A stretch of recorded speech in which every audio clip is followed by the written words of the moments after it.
Yan guys, naglalaswa po tayo ng hipon. Yan o, sarap.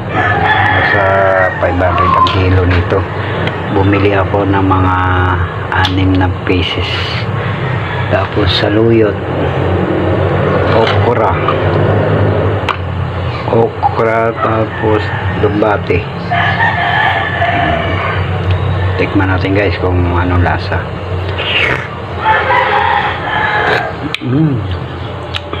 Lagyan natin konting asin, medyo wag lang marami.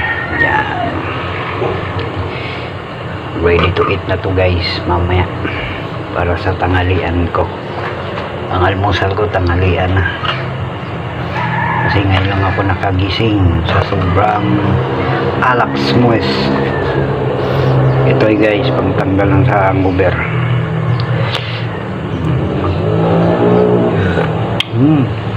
Sarap, yummy.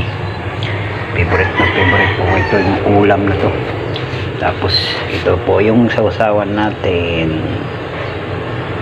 sa hipon. Napakasarap nito guys. Yan, kulong-kulo po siya. Alright, mamaya luto na po yan. Lulutuin natin gusto yung saluyot para lumalapot siya. Yan o, medyo palapot na siya. Okay, tikman natin ulit kung malasa na pa. Kumakapit yung lasa, napakasarap. Masarap talaga pag gulay lagi. Hindi ka magsasawa sa gulay pag masarap ang luto mo.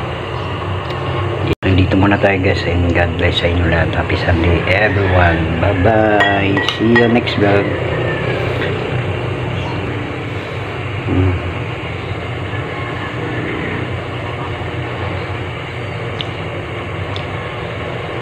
Alright, dito na tayo guys, at magluluto pa ako ng kanin.